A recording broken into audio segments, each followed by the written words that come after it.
Overlord, volume 2, capítulo 2. A Jornada. Parte 1. Havia duas rotas a nordeste de Irantel que levavam ao vilarejo Carne. Uma seguia para o norte e depois para o leste ao longo da periferia da floresta. A outra era para o leste e depois para o norte. Desta vez, eles passaram pela primeira rota. Viajar ao longo da beirada da floresta implicava em um aumento na probabilidade de encontrarem monstros. Com toda certeza era escolha errada da perspectiva de um guarda-costas. Dito isso, todos ainda queriam seguir por esse caminho. Isso porque Ais desejava cumprir o trabalho que Peter e seus amigos lhe ofereceram, que era de caçar monstros. Embora parecesse que estavam correndo um grande risco, como um caçador que perseguisse duas lebres ao mesmo tempo e no fim acabasse não pegando nenhuma, a presença do poderoso Momon e Nabi significava que poderiam seguir por esse caminho com paz de espírito. Outra razão era que Nabi havia demonstrado a magia Lightning fora da cidade, a fim de provar que podia realmente lançar magias de terceiro nível. Além disso, eles não entrariam na floresta, apenas viajariam pelas bordas. Assim, quaisquer monstros que aparecessem não seriam muito fortes e poderiam ser eliminados se todos trabalhassem juntos. Também era uma boa chance para que cada equipe de aventureiros observasse a força da outra. Eles levaram esses pontos em consideração antes de tomarem sua decisão. Após deixar Irantel com o sol a pino, os viajantes podiam ver à distância uma vasta extensão de floresta densa e primitiva. Seus tons de verde escuro contrastavam ao longe. Os grossos troncos de árvores subiam bem alto, enquanto seus galhos frondosos se estendiam largamente. Como a luz não podia penetrar nas profundezas da floresta, havia a sensação de que seriam engolidos pela escuridão. Os espaços entre as árvores pareciam uma boca aberta, esperando uma presa distraída a adentrar, o que contribuiu para a sensação de desconforto que sentiam. O grupo estava ao redor da carroça enquanto avançavam. Naturalmente, Nefria estava conduzindo a carroça. Lucrut, o Ranger, andava na frente. Peter, o guerreiro, estava à esquerda da carroça. O druida Daine e Ninia, o usuário de magia, estavam à direita. Por fim, Momon e Nabi estavam na retaguarda. A visibilidade era boa, então ninguém estava muito tenso. No entanto, a voz de Peter continha seu primeiro indício de austeridade enquanto ele falava. Momon-san, o trecho em que estamos é perigoso. Eu acredito que somos capazes de lidar com quaisquer monstros que possam surgir, mas te peço que tenha cuidado mesmo assim. É claro. Assim que Ais assentiu, de repente ele pensou em algo. Se ele ainda estivesse em um jogo, poderia dizer que tipos de monstros apareceriam em um determinado local, mas no mundo real isso era impossível. Apenas os deuses sabiam se um inimigo problemático apareceria. Depois da batalha no vilarejo Carne, e depois de interrogar os prisioneiros da escritura da luz solar, Ais estava bastante confiante em sua força. Claro, isso era em sua capacidade como usuário de magia. Agora que Ais estava trajando uma armadura magicamente criada, havia poucas magias que ele poderia conjurar. Ele poderia servir como uma vanguarda eficaz com todas as suas forças especiais seladas. Além disso, como guarda-costas, sua condição de vitória não estava em derrotar o inimigo, mas em proteger Nefria de qualquer dano. Ais sentiu-se desconfortável enquanto pensava sobre isso. Se a situação justificasse, ele removeria sua armadura e usaria magia. Mas se fizesse isso, ele teria que matar seus companheiros ou alterar suas memórias. E Ais não queria isso de jeito nenhum. Mas isso é um pé no saco. Ais olhou para o lado e encarou Narberal, que assentiu sob seu olhar. Os dois já haviam discutido seus planos para emergências. Narberal lançaria magia do 5º nível se as coisas chegassem a esse ponto. E se isso não funcionasse também, Ais trocaria sua armadura e levaria a situação um pouco a sério. Vendo que os dois fizeram contato visual, embora Ais ainda estivesse usando seu elmo fechado, Lucrut, aparentemente equivocado sobre a situação, dirigiu-se a Narberal em um tom leve e arejado. Relaxa, vai ficar tudo bem. Não vai ser nada demais. Basta a gente não ser emboscado. E nada vai escapar dos meus olhos e ouvidos enquanto eu estiver no comando. Eu sou demais, não sou, Nabi-san? Em resposta ao comportamento de Lucrut, Narberal apenas zombou. Momon-san, você me daria permissão para pulverizar essa forma de vida inferior? Nabi-san me agraciou com suas palavras tão frias. Todos sorriram amargamente quando Lucrut fez um sinal levantando o polegar, mas eles não pareciam se importar com as duras retaliações de Narberal. Eles não achavam que Narberal realmente pensasse nos seres humanos em geral como formas de vida inferiores, apenas certos indivíduos, como Lucrut em particular. Ais negou o pedido sincero de Narberal, sentindo um desconforto em seu intestino inexistente. Seria bom se ela conseguisse esconder esses pensamentos internos enquanto viajamos com humanos.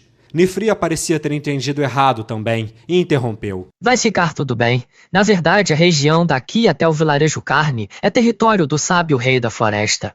Então, a menos que a nossa sorte seja muito ruim, não devemos encontrar monstros por aqui. O sábio rei da floresta? Ainz recordou o que aprendeu no vilarejo Carne. O sábio rei da floresta era um monstro capaz de usar magia e era terrivelmente poderoso. Como seu covil estava nas profundezas da floresta, praticamente não havia relatos de testemunhas oculares sobre ele, embora sua existência tivesse sido um tópico de discussão desde muito tempo atrás. Algumas pessoas o chamavam de fera prateada de 4 patas com uma cobra como cauda, que havia vivido por centenas de anos. Eu até que gostaria de ver isso. Ele não sabia se as histórias eram verdadeiras ou falsas, mas se realmente tivesse vivido todos esses anos, deveria possuir um intelecto surpreendente. Afinal, era chamado de sábio rei da floresta. Se Ainz pudesse capturá-lo, poderia ser um ativo capaz de fortalecer Nazarick. Ainz montou uma imagem nebulosa do que pensava, e a forma do monstro apareceu em sua mente. Com um nome como sábio rei da floresta, pode ser um animal anteriormente considerado extinto, como um macaco talvez. Talvez um orangotango? Esse nome significa homem da floresta ou seria sábio? E uma cobra como rabo? Existe algum monstro assim? Ainz achava que Yggdrasil poderia ter um monstro assim, mas depois de atormentar seu cérebro, ele encontrou uma só resposta. Um Nui! É uma criatura que tem cabeça de macaco, corpo de guaxinim, membros de tigre e rabo de cobra. Só que não tem como eu ter certeza que realmente se trata de um monstro de Yggdrasil. Pode ter sido invocado, assim como aqueles anjos. Enquanto Ainz pensava sobre os Nuis de Yggdrasil, Lucrut tentou puxar assunto novamente com Narberal em um tom volúvel.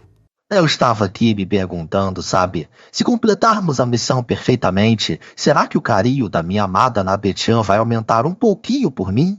Narberal estalou sua língua, uma repulsa subindo do fundo de seu coração. Lucrut lançou um olhar exagerado de choque, mas ninguém deu muita bola. Todos pareciam tratá-los como uma dupla de comédia. Desta forma, todos conversavam enquanto progrediam sob o sol escaldante que bronzeava a pele. Suas botas estavam cobertas pelos sulcos da grama pisada e cheiravam a plantas.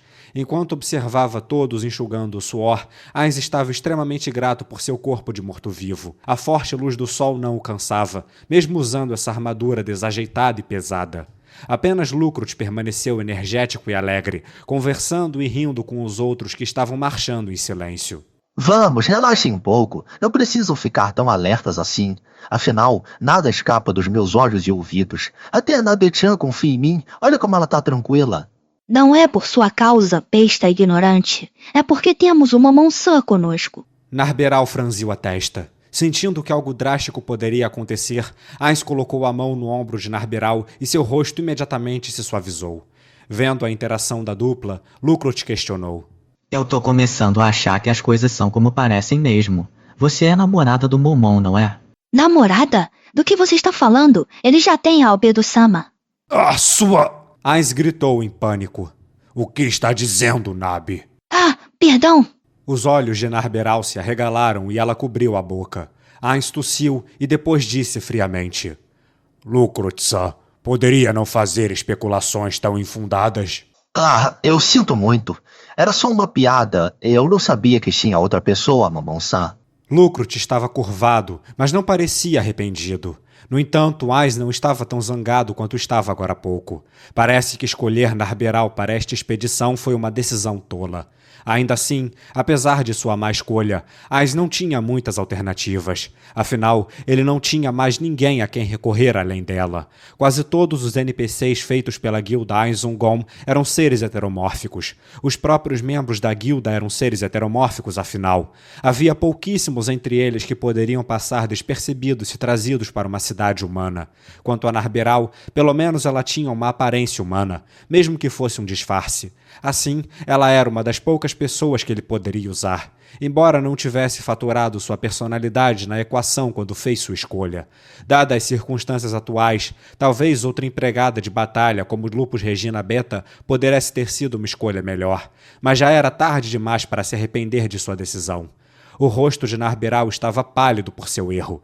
Ainz deu vários tapinhas nas costas de Narberal para relaxá-la. Um bom chefe precisava perdoar o primeiro erro cometido por seus subordinados. A bronca viria quando eles repetissem seus erros. Seria ruim se ela caísse em desespero ou saísse correndo, afetando assim os movimentos de Ainz. O importante foi que a única coisa que ela fez foi mencionar o nome de Albedo. Não havia necessidade de alterar as memórias deles, por enquanto. Lucrut, pare de falar bobagens e fique alerta. Tá bom, tá bom. Mamão-san, sinto muito pela grosseria do meu colega. Sabemos que ficar se intrometendo na vida dos outros não é nada agradável. Está tudo bem. É água debaixo da ponte. Só evitem repetir isso no futuro. Os dois olharam para as costas de Lucrut e ouviram ele resmungar. Ah, Nabetian com certeza me odeia agora. Ah, meu nível de afeto deve estar no negativo com ela. Lucrut abaixou seus ombros, parecendo derrotado. Esse idiota! Quando o trabalho terminar, ele vai ouvir. Enfim, espero que não dê atenção ao que ele acabou de dizer.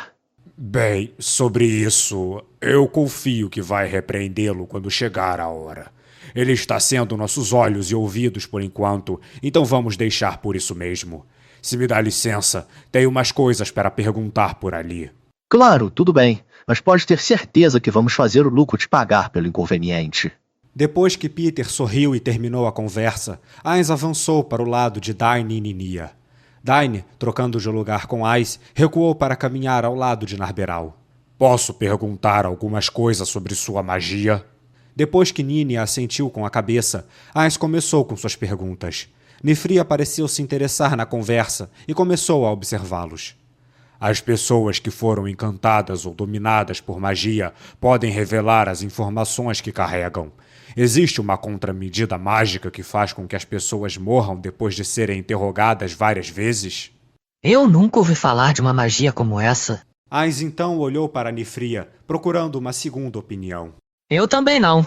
Existem maneiras de modificar uma magia para que ela seja ativada em um momento diferente, mas não acho que seja algo elaborado do modo que você descreveu. Entendi. Ainz ficou um pouco desapontado quando não obteve a resposta que procurava. Se fosse esse o caso, ele teria que se preocupar em como lidar com os membros sobreviventes da escritura da luz solar mais tarde. Como havia pouquíssimos sobreviventes, seria um desperdício gastá-los sem motivo. A fim de descobrir o porquê eles desapareceriam após a morte, ele os havia vivificado com técnicas médicas mágicas, mas acabou sendo um fracasso. Se eles morressem disso, deveria ele continuar a interrogá-los? Afinal, perder um homem significava perder a chance de fazer perguntas a ele. Ainda mais lamentável foi o caso de Nigun, que foi o primeiro a morrer. Eles haviam perdido Nigun depois de fazer algumas perguntas simples, justo um membro que provavelmente sabia informações importantíssimas. Ainda assim, essa perda fez com que Ainz soubesse que não poderia enfrentar este mundo apenas com seu conhecimento de Yggdrasil, de modo que isso poderia ser considerado uma lição aprendida. No mínimo, eles aprenderam como proceder a partir desse fracasso. Enquanto Ainz pensava distraidamente sobre isso, Ninia continuou falando. Mas bem, meu conhecimento de magia é bem raso. Talvez os países que treinaram usuários de magia a nível nacional possam criar magias como essa. A teocracia Slane tem academias para clérigos. Já o Império tem institutos que produzem seus arcanistas, conjuradores, magos e outros usuários de magia arcana. Além desses, há lugares como o Estado do Conselho de Argland, que usa algo como magias nascidas da sabedoria dos dragões. Faz sentido. Em outras palavras, magias como essa poderiam ser criadas com a ajuda de um país inteiro.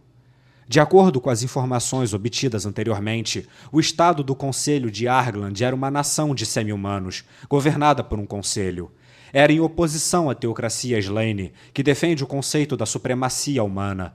A coisa mais interessante sobre eles eram 5 de seus conselheiros, dragões que diziam possuir um poder incrível. Ainz estava interessado no conselho, mas ele ainda não havia fixado seus pés nesse mundo e não tinha o excesso de energia para espalhar seus tentáculos para aquela nação no momento. Apenas manter seus esquemas atuais em execução já exigia uma quantidade considerável da mão de obra de Nazarick. Então posso perguntar sobre outra coisa? Ainz continuou questionando Ninia enquanto caminhavam, até que finalmente ficou satisfeito. Ele perguntou a Ninia e Peter tantas coisas que os outros membros dos Espadas das Trevas olharam para ele com olhos que diziam: ele não cansa de falar, não? Os tópicos que ele abordava eram bastante diversos, incluindo magia, artes marciais, aventureiros, a política da região, entre outras coisas. Embora ele tivesse que fazer suas perguntas com cuidado, as respostas ainda foram muito úteis. Ainz tinha certeza de que seus questionamentos aumentaram muito seu conhecimento sobre esse mundo. No entanto, ele não achava que fosse o bastante. Aprender sobre uma coisa o deixava curioso sobre outras coisas, especialmente quando se tratava do tema da magia. Era surpreendente a ideia de um mundo evoluindo tecnologicamente só com a base da magia. A maior influência disso podia ser vista no nível tecnológico desse mundo. Parecia semelhante à Idade Média, mas na verdade era mais próximo da Idade Moderna. A razão para essa mistura foi devido aos avanços tecnológicos à base de magia. Depois de saber disso, Ainz desistiu de tentar entender a tecnologia desse mundo.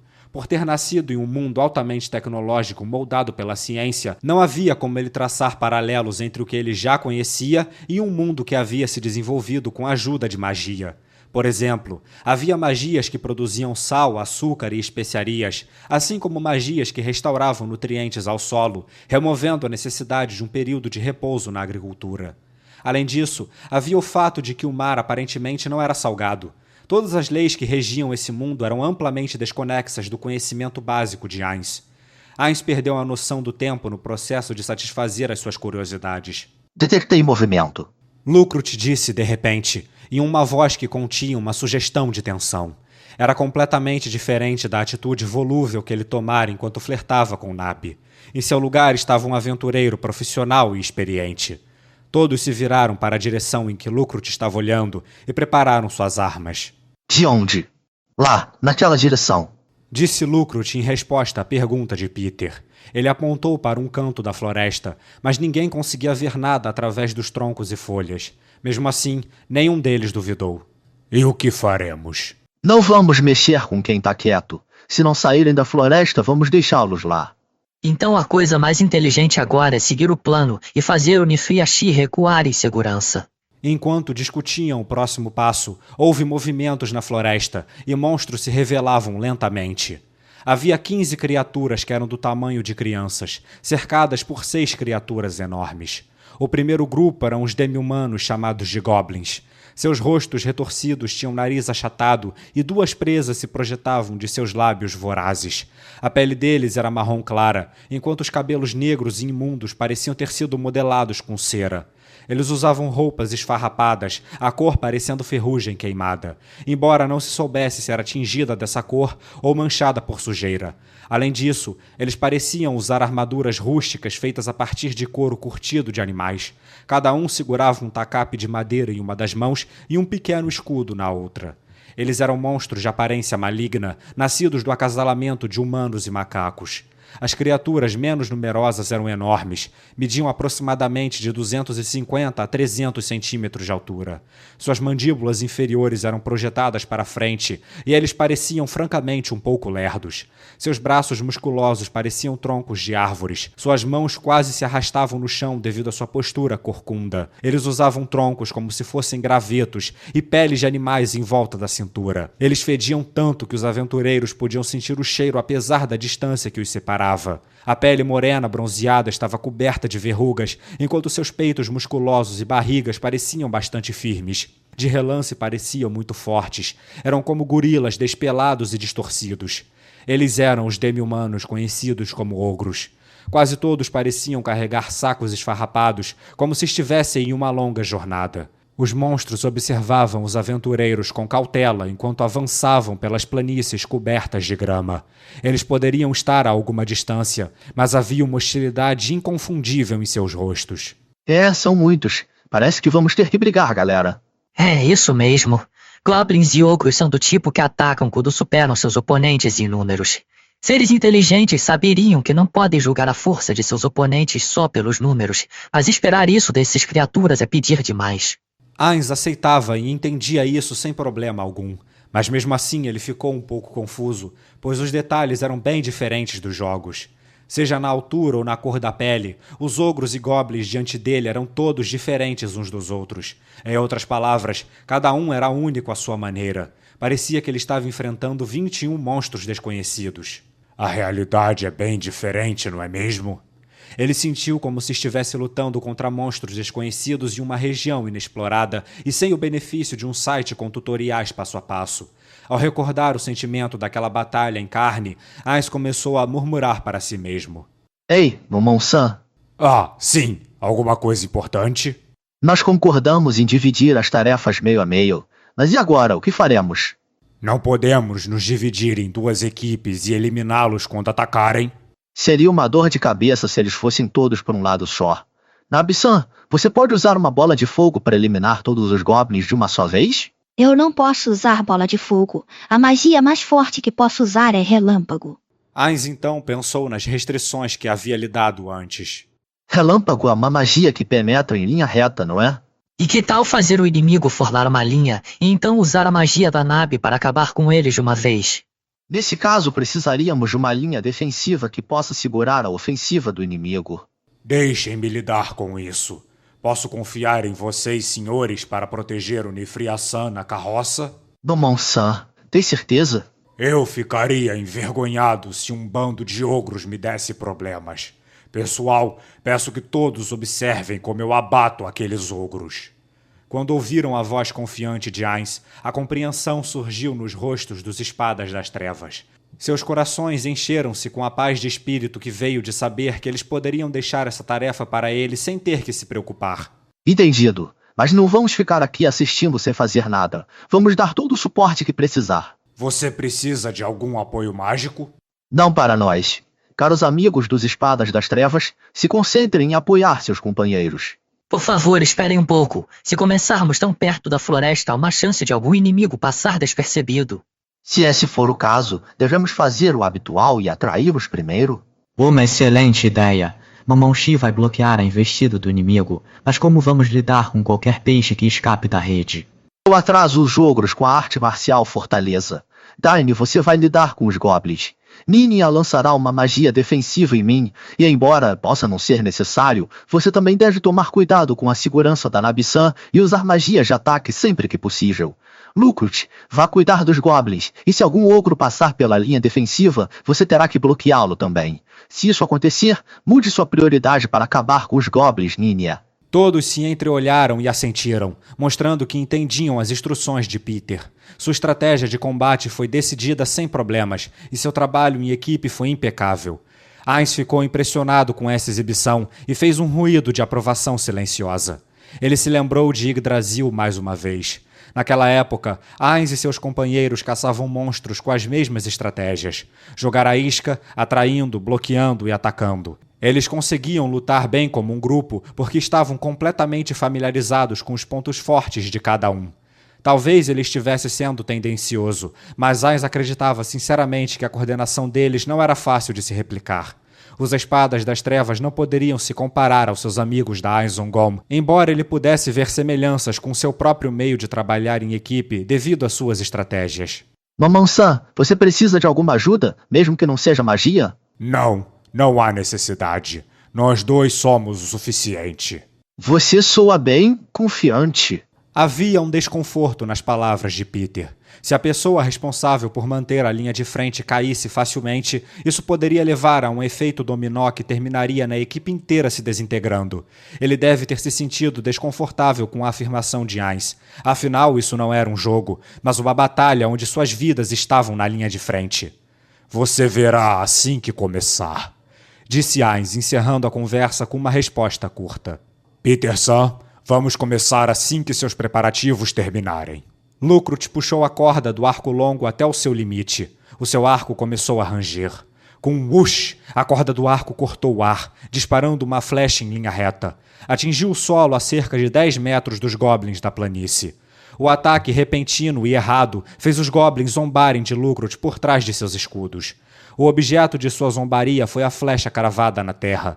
É claro que os goblins também não conseguiriam acertar um alvo que estivesse a mais de 120 metros de distância, mas eles pareciam ter esquecido ou não se importavam com isso. A grande disparidade entre o ataque que receberam e seus números fez com que os instintos violentos dos goblins aumentassem. Eles gritaram em coro e avançaram na direção de Lucrot com um solavanco selvagem. Os ogros, um pouco mais lentos, também vieram atrás deles. Levados a um frenesi por sua sede de sangue, eles não se formaram em fileiras nem se protegeram com seus escudos. Suas mentes estavam vazias e sua estratégia era pouco mais do que um ataque selvagem. Quando verificou o fato, Lucrot surgiu de forma singela. Eles caíram completamente. Ele disparou outra flecha quando o inimigo estava a 90 metros de distância. Desta vez, a flecha não errou o alvo, mas perfurou o crânio de um goblin. O Globin, no final da formação, deu alguns passos vacilantes antes de desabar no chão, onde morreu instantaneamente. A distância entre eles diminuiu, mas não havia preocupação em Lucrot. Sua mão estava firme segurando o arco, isso porque ele estava confiante de que alguém iria protegê-lo, mesmo que o inimigo o alcançasse. Reforçar a armadura. Ninia lançou uma magia atrás de Lucrot. Ouvindo a voz de seu colega, Lucrot colocou outra flecha na corda de seu arco. Depois de 50 metros, uma flecha atravessou a cabeça de outro goblin, que desabou e não voltou a levantar. Dain então resolveu entrar em ação. Embora os goblins fossem ágeis, os ogros tinham passos largos e assim suas velocidades eram praticamente as mesmas. Dito isso, ao longo de uma corrida de quase 100 metros através de uma planície gramada, os ogros com suas pernas mais fortes terminaram na frente, enquanto os goblins ficaram para trás. Os dois grupos se afastaram um do outro e Dain não conseguiu pegar muitos deles na área de efeito de sua magia. Ainda assim, foi o suficiente. Logo depois, o primeiro objetivo de Dain foi imobilizar um dos ogros. Enroscar plantas. Dain lançou sua magia e a vegetação moveu-se sob os pés de um dos ogros, transformando-se em trepadeiras que se emaranharam em torno de seus pés. Imobilizado pela vegetação anormalmente resistente, o ogro rugiu em frustração. Ao mesmo tempo, Ain, seguido por Naberal, andava sem pressa para frente. Eles avançavam como se estivessem dando um passeio, como se não se importassem com o eminente ataque dos monstros. Enquanto os ogros corriam e se aproximavam deles, Ain moveu as mãos para as costas, agarrando os punhos de sua espada. Narberal também moveu a mão para debaixo da capa e sacou uma espada embanhada. Momon brandiu suas espadas grandes, traçando 2 grandes arcos no ar. A luz ofuscante refletida pelas lâminas fez os espadas das trevas ofegarem de surpresa. As espadas que Ainz empunhava, cada uma com 1,5 metros de comprimento, pareciam excepcionalmente ornamentadas. Elas se pareciam mais com obras de arte do que com ferramentas de guerra. Um par de serpentes entrelaçadas havia sido esculpido nas lâminas. Suas pontas eram arredondadas e mais largas do que o resto da espada, como um par de leques abertos. As bordas irradiavam um brilho frio e afiado.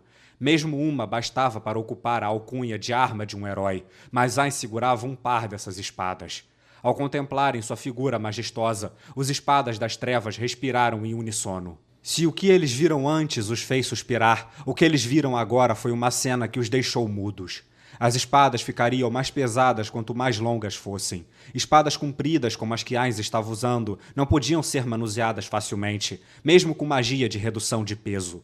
É verdade que eles já sabiam que Ainz possuía uma força sobrenatural, mesmo dado seu curto tempo com ele. Mas mesmo assim, eles não podiam acreditar que alguém pudesse manejar aquelas espadas com tamanha facilidade. No entanto, Ainz casualmente as chicoteou pelo ar como um par de gravetos. Realmente era uma visão inspiradora. Momon-san, que tipo de homem é você? Peter suspirou, como se estivesse falando por todos os outros. Como um guerreiro, ele imediatamente soube o quão forte um braço teria que ser para fazer um golpe como esse. Seu choque foi porque ele não tinha ideia de quanto tempo Momon tinha treinado para alcançar esse nível de habilidade. Embora ele sempre sentisse que Momon estava em um nível diferente dele, ser confrontado com a verdade fez suas pernas tremerem incontrolavelmente. Mesmo os goblins não inteligentes ficaram aterrorizados com a visão de Ainz, suas pernas ficando mais lentas quando correram ao redor dele para emboscar Peter e os outros. Apenas os ogros, que eram muito estúpidos para terem medo e estavam extremamente confiantes em sua força, continuaram indo na direção de Ainz sem hesitar. Quando os ogros se aproximaram dele, levantaram suas clavas. As espadas grandes de Ainz podiam ser enormes, mas os ogros com seus grandes tacapes tinham alcance maior que o dele. Contudo, assim que os ogros estavam prestes a fazer o seu ataque, Ainz se adiantou. Seus movimentos foram tão rápidos quanto o vento, e então, mais rápido que isso, ele manejou a grande espada na mão direita. A lâmina deixou um rastro prateado em seu percurso. O golpe foi impressionante, levantando arrepios na pele dos espectadores. Mesmo que a lâmina não estivesse apontada para eles, eles não podiam deixar de sentir que a morte estava bem ao lado deles. Tudo acabou em um único golpe. Ainz desviou o olhar do ogro na frente dele, procurando por outro alvo. Como se esperasse Ainz desviar o olhar, a parte superior do ogro deslizou e caiu sobre o chão, deixando a parte inferior do corpo imóvel ainda de pé. No entanto, os esguichos de sangue, vísceras expostas e o mau cheiro pairando no ar provavam que não tinha sido uma ilusão. O ogro foi cortado diagonalmente. A batalha ainda estava em andamento, mas os dois lados estavam imóveis. Eles estavam olhando para essa visão impressionante estatelados. Um único golpe havia matado aquele ogro. Nem mesmo o poderoso físico da criatura pôde salvá-lo do destino de ser cortado em dois. Incrível! Alguém murmurou essas palavras, que foram ouvidas claramente dado o silêncio que pairava no campo de batalha. Absolutamente incrível! Isso está além do poder de um aventureiro de Mithril ou Orichalcum. Será que ele já está no nível de um Adamantina? Cortar um inimigo em dois. Esse não era um feito impossível. Alguns raros expoentes da esgrima, ou aqueles que possuíam armas mágicas poderosas, podiam ser capazes de fazê-lo. No entanto, era senso comum que não se podia usar a força total ao empunhar uma espada grande de duas mãos com apenas uma. Afinal de contas, as armas de duas mãos eram, como o nome indicava, destinadas a serem empunhadas com ambas as mãos, usando o peso da arma e a alavancagem de seu comprimento para causar dano. Elas não tinham sido concebidas com a intenção de serem manuseadas pela força de um braço só. Portanto, dado aos movimentos de Ainz, existia a possibilidade de que sua espada pudesse ser encantada com magia além do conhecimento de itens mágicos normais, ou que Ainz apenas com uma mão fosse mais forte que um guerreiro normal com ambos os braços, ou as duas possibilidades ao mesmo tempo.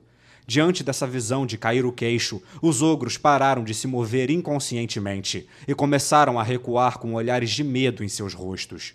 Ainz, no entanto, avançou, encolhendo a distância entre eles e os ogros. "O que está errado? Não querem vir?" Suas palavras descontraídas ecoaram no campo de batalha. Essas palavras simples encheram os ogros de medo. Afinal, eles tinham visto com seus próprios olhos a grande disparidade entre seu próprio poder e o de Ainz. Por sua parte, Ainz fechou a lacuna para os ogros com uma velocidade surpreendente. Seus movimentos eram muito rápidos, uma velocidade que alguém usando uma armadura completa não deveria possuir.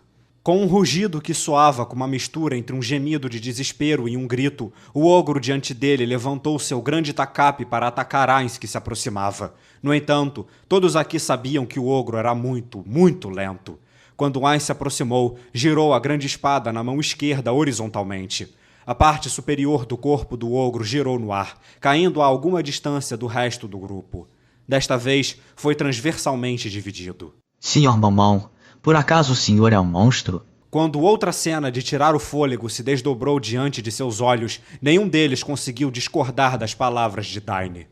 "Então, faltam quantos?" Ainz se adiantou. Os rostos feios dos ogros congelaram e eles recuaram ainda mais rápido. Os goblins circulavam em volta da linha defensiva de ogros e Ainz. Eles queriam atacar Peter e os outros. Os espadas das trevas, atordoados pelas visões que tinham acabado de ver, conseguiram reagir ao ataque e começaram a se mover. Peter ergueu a espada larga e o grande escudo, preparado para enfrentar os cerca de 10 goblins que viam em sua direção. Ele avançou. A cabeça de um goblin foi arremessada pelo ar. Peter desviou do esguicho de sangue arterial antes de entrar na batalha com os outros goblins. Tome isso! Os goblins mostraram seus dentes amarelados e responderam com um grito distorcido que incomodou os ouvidos. Peter habilmente bloqueou o tacape do goblin com seu escudo, enquanto sua armadura magicamente reforçada aguentou o resto dos golpes sem muito esforço. Flecha mágica! 2 projéteis mágicos atingiram o goblin tentando atacar Peter por trás. Ele desabou como uma marionete cujas cordas foram cortadas. Metade dos goblins em torno de Peter foram em direção aos outros 3 aventureiros, mas nenhum dos goblins ousou atacar Narberal, que estava ao lado da tempestade da morte que era Ainz. Lucrut largou o arco longo e tirou uma espada curta da cintura. Juntamente com Dain, que usava uma massa, os dois correram para Nínia e colocaram as costas contra as dele. Lucrut e Dain foram cercados por 5 goblins, e as chances pareciam mais ou menos iguais. Embora os goblins estivessem sendo eliminados um por um, ainda era muito demorado nas circunstâncias atuais. O rosto de Lucrut estava distorcido pela agonia enquanto suportava a dor em seu braço. Ele havia sido atingido pelo tacape de um dos goblins e forçava sua espada curta nas aberturas da armadura de couro de seu oponente. Dain também sofrera vários golpes e, como resultado, seus movimentos diminuíram, mas ele não estava em nenhum perigo mortal. Nínia examinou ansiosamente o campo de batalha, com o objetivo de conservar suas magias. Embora alguns dos ogros fossem imobilizados por magia, ele poderia ter que lidar com eles se a situação mudasse. Enquanto a Peter, ele estava envolvido em uma batalha feroz com 6 goblins, e a luta foi para frente e para trás várias vezes. A razão pela qual eles não foram sobrecarregados pelos 11 goblins foi porque a investida dos goblins havia sido embotada. Depois de ver a capacidade sobrenatural de Ainz em matar ogros de uma só vez, a moral dos goblins despencou, e eles não conseguiram decidir se fugiam ou lutavam. Então Ainz moveu sua espada em um grande arco, como se anunciasse sua intenção de desmoralizar completamente os goblins. Quando o som do ar deslocado atingiu os ouvidos de todos, eles ouviram o barulho de algo pesado batendo contra o chão, logo seguido por mais de 2 desses sons. Assim como todos esperavam, o número de cadáveres de ogros aumentou constantemente. Havia mais 2 ogros lutando para se manterem com vida. Um deles estava preso na grama, enquanto o outro tremia de medo diante de Ainz. Sob o elmo, Ainz se viu encarando o último ogro que ainda estava se opondo a ele. O ogro pareceu sentir a expressão de Ainz através das fendas da viseira fechada, porque fez um grito estranho antes de virar-se e tentar fugir, descartando seu grande tacape enquanto corria para a floresta. Ele estava se movendo mais rápido do que quando o carregava, mas não havia escapatória. Nabe, agora! Quando a ordem impiedosa ecoou pelo ar, Narberal, que estava parada atrás de Ainz, assentiu delicadamente. Relâmpago! A descarga elétrica raiou para a frente, avançando até perfurar o corpo do ogro em fuga. Foi tão precisa que, mesmo após perfurar o ogro que havia sido enraizado pela magia de Dain, ainda acertou o alvo em fuga em cheio. Aquela única magia acabou com 2 ogros de uma vez só. Lá, correr! Fuja! Fuja! Os goblins que haviam assistido a essa cena em silêncio atordoado começaram a fugir enquanto gritavam de terror. No entanto, Peter era rápido demais para eles, e os goblins desmoralizados não eram uma ameaça. Os aventureiros derrubaram os goblins, 2 e 3 de cada vez. Além disso, Nínia, que não mais era obrigado a conservar sua mana, começou a lançar magias de ataque. Em um piscar de olhos, os goblins foram abatidos e não restaram sobreviventes. Em meio ao fedor vil de cadáveres que pairava no ar, Dain curou as feridas de Peter e Lucrut usando a magia cura leve. Sem mais nada para fazer, Nínia começou a cortar as orelhas dos goblins com um punhal. Eles seriam pagos por entregar as orelhas à guilda. É claro que aventureiros não reivindicavam sua recompensa apenas com orelhas de monstros. Em vez disso, apresentam diferentes partes do corpo conforme o apropriado para diferentes tipos de monstro. No entanto, goblins e ogros eram demi-humanos, e na maioria das vezes apenas orelhas seriam o suficiente. Nínia cortou as orelhas com facilidade, como um profissional acostumado com isso. E então notou que Ainz e Narberal estavam olhando ao redor do lugar onde a maioria dos ogros havia morrido. Eles pareciam estar procurando por algo. Há algum problema? Depois de ouvir a pergunta de Nínia, Ainz levantou a cabeça e respondeu. Eu estava pensando. Esses monstros deixam cair itens, em particular cristais ou coisas assim? Cristais? Eu nunca ouvi falar de ogros carregando nada parecido com cristais. Entendo. Eu só estava me perguntando se eles carregavam algum tesouro. Eu estaria pulando de alegria se ogros carregassem algo de valor. Nínia respondeu enquanto removia as orelhas dos ogros com movimentos medidos. Mas falando nisso, você é incrível, Momon-san. Eu senti que era um guerreiro habilidoso, mas eu não achei que seria tão incrível. Quando ouviram as palavras de Nínia, os 3 outros aventureiros que haviam terminado com sua magia de cura disseram a Ainz. Aquilo foi simplesmente incrível. Eu estou admirado, como pessoa, como guerreiro e como companheiro. Como você treinou seus braços assim? Eu pensei que você fosse um sujeito rico, dado o jeito que estava acompanhando a Nabitian. Mas que tipo de espadas são essas? Eu nunca vi algo tão valioso antes. Agora eu sei que o que disse na guilda não foi um blefe. Na verdade, você está no mesmo nível do guerreiro mais poderoso do reino. Narberal empinou o nariz, como se estivesse feliz por aclamarem seu mestre. No entanto, Ainz estava freneticamente acenando com as mãos. Oh, não há necessidade de dizer isso. Eu não fiz nada demais. Nada demais? Peter e seus companheiros riram amargamente. Depois dessa batalha, eu finalmente entendi o que eles querem dizer com sempre há alguém melhor. Não é para tanto. Tenho certeza que todos vocês conseguirão me superar com facilidade. A resposta de Ainz fez com que os sorrisos nos rostos dos Espadas das Trevas ficassem ainda mais azedos. Peter e os outros haviam trabalhado arduamente para se fortalecerem e economizaram tudo o que podiam de seus ganhos, usando-os para se fortalecerem. Eles poderiam se dar bem porque todos compartilhavam o mesmo objetivo. No entanto, mesmo quando eles olhavam para todos os esforços que haviam feito desde que se tornaram aventureiros, nenhum deles conseguia se imaginar chegando no nível de Ainz. Para os Espadas das Trevas, Ainz estava em um pináculo que quase nenhum deles conseguiria alcançar.